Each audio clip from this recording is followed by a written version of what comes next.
How's it going, everyone? I want to talk about the Knight and specifically the rework that sort of got announced out of nowhere. Now, as skeptical as I was of this rework, I did go into the PTB to try and really understand the rework and see whether or not it was actually going to be viable. What I found is that some changes feel great. And overall, I do think that there is a really strong direction to this rework design-wise, but there's also some really glaring issues with the rework as well, so let's go ahead and dive into it. Let's start with what feels good about the rework. First, being able to swap between your guards at will. This is a great change and something I actually asked for after the original Knight PTB, so I'm really glad to see that. Also, all of your guards have separate cooldowns, so for example, you're able to instantly spawn a jailer right after breaking a pallet with your Carnifex, and that feels really good. Unfortunately, this isn't something that was originally mentioned in the patch notes for some reason,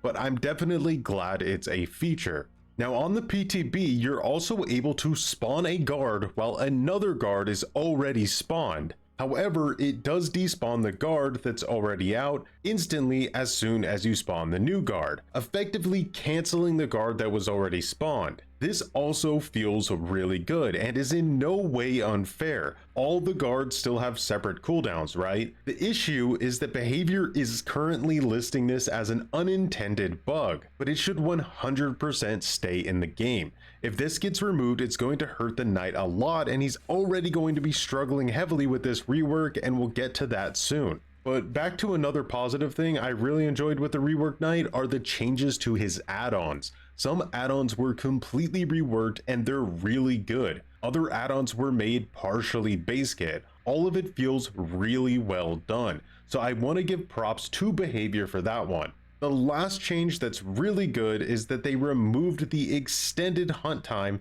that the Carnifex used to have and now gave it to the jailer to give him more of a purpose within the group of guards, since, Carnifex was already great for shredding pallets. So this tweak works perfectly. But now we need to move on to the issues. Let's start with the big one, the 10-meter requirement for spawning in a guard. You can now no longer just poop out your guard directly on top of yourself at a loop. Now, this didn't really work against good survivors anyway, because they would just shift W to another resource, right? So I'm okay with this change for the most part, but I do think that this should still be possible with at least one guard. Now, there's a few reasons for that. Knight's biggest weakness, and the thing that's going to make him feel miserable when playing against good survivors, is that he's too predictable. It's obvious what Knight is going to do in every situation.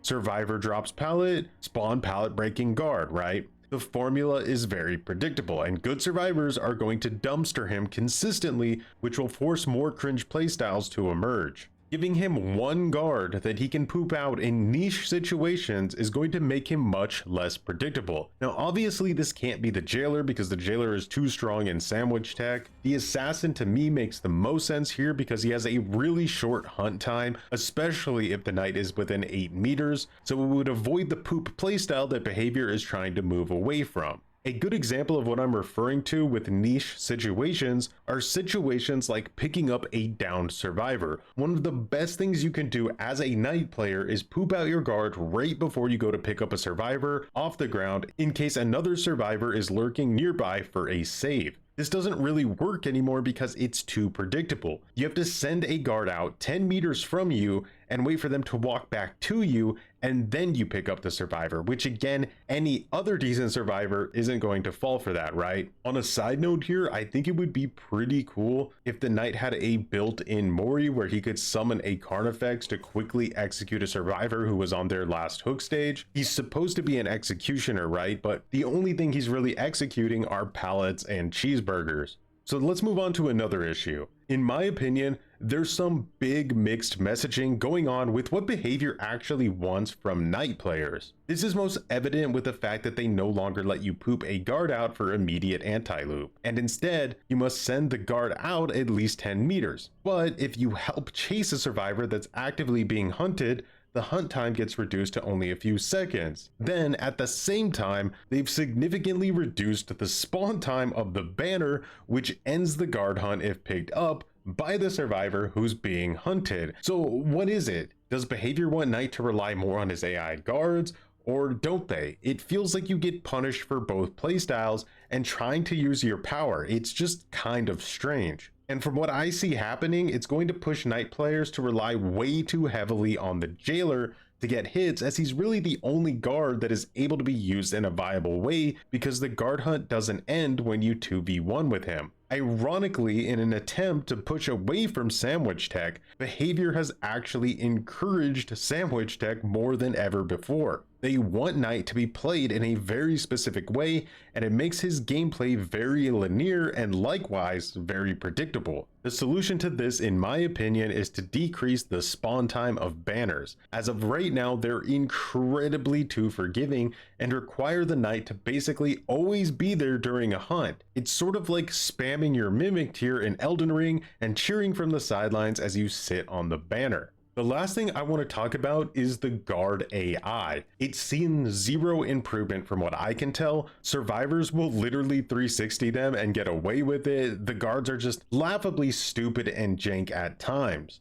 It seems like this should have been a priority when developing a rework, and I find it kinda cringe that it seems to have been ignored. In addition, the guard AI manipulation counterplay that was originally a bug has now been adopted as legitimate counterplay, and that seems pretty short-sighted to me, as only about 1% of DBD's population will ever even know about its existence. So it seems silly to go this route. With all the other changes made tonight, it no longer seems like this should be a thing. This was like an unintended band-aid counterplay to the original Knight, right? So in conclusion, if behavior is willing to make some tweaks tonight before he goes to live, I can see the rework being a glaring success. If they don't make any tweaks and also fix the bug that lets you summon to cancel active guards, the Knight is going to fall into obscurity. He's already a killer that requires a lot of understanding, and without these tweaks, the majority of the player base will drop him very quickly. You'll only be seeing really dedicated Knight mains playing the character,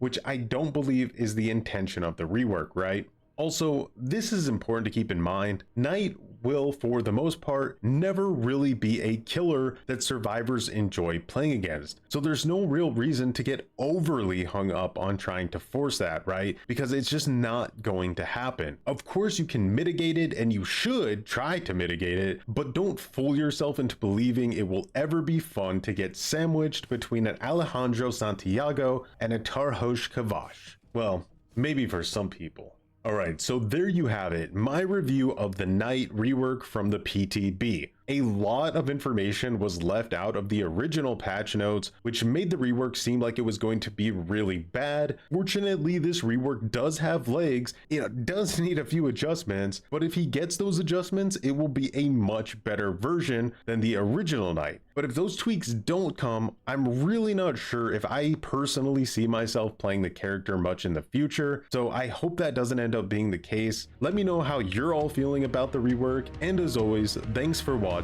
and have a good one.